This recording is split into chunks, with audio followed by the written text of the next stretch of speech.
Hey everyone, today I just want to give you something that's quick and easy to digest that you can enjoy and perhaps try out yourself and maybe learn a few cool things from. So I worked out what I guess we could call this sort of jazz guitar chord voicing etude of sorts that goes over one course of the great standard by Howard Arlen entitled Come Rain or Come Shine.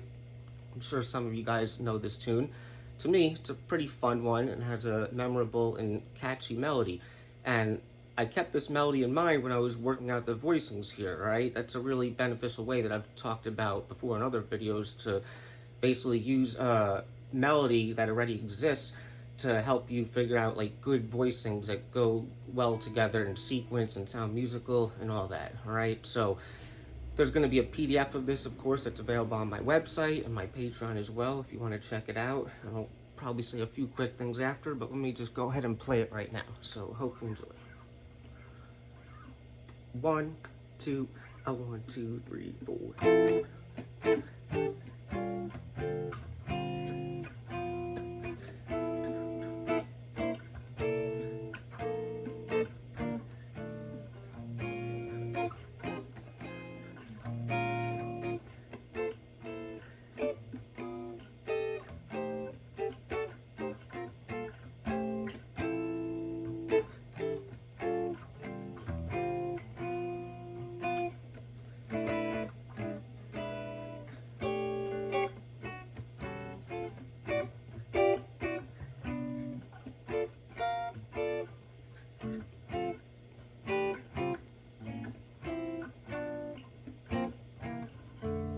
Alright, so that was okay.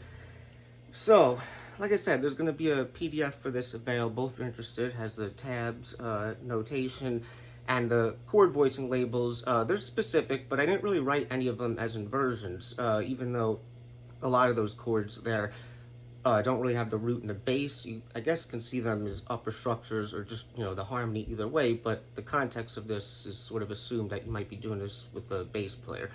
All right, now, I've talked about this stuff in other videos before, but I always say this, to me, probably more than 50% of the voicings that I played there are things that I would consider to be stock,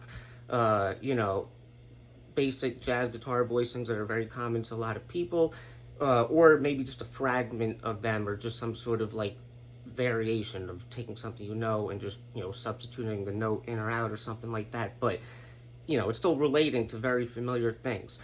And I make a big deal about this just because, sometimes when you're trying to learn, how to do this stuff and play good jazz guitar voicings that sound right and all that, you hear some people sometimes online making a big deal about like all these systems or voicings like drop two and like this and that.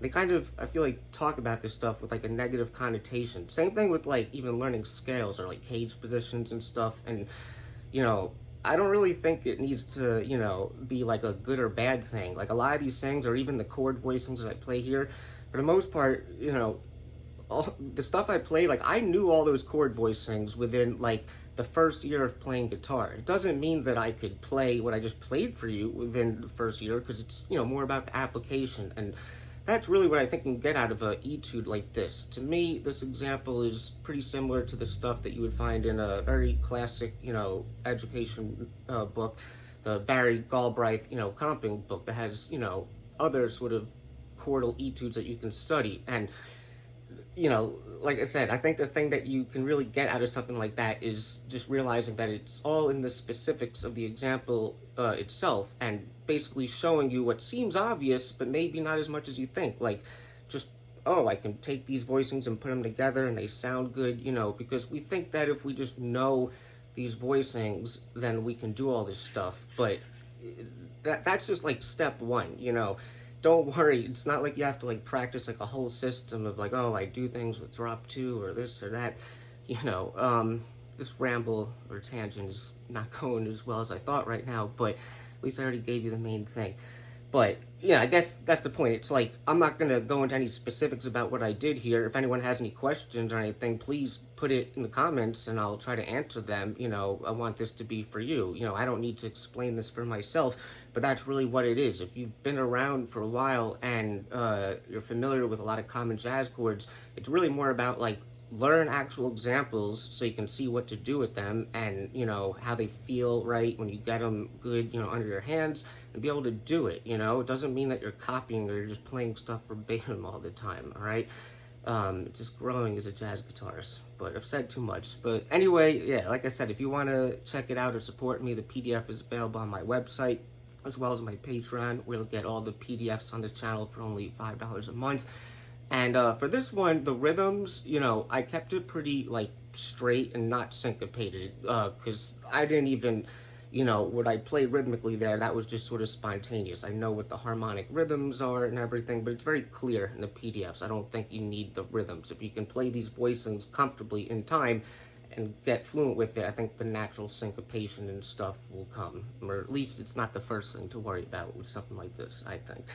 All right, so that's it. If you enjoyed that, give the video a like or subscribe, do all that stuff to support me. I'm available for lessons. If anyone is interested in that, obviously I can really help you learn and get better as a jazz guitarist, if that's what you're trying to do. And that's it. So I guess I'll see you guys in the next one, and have a great day.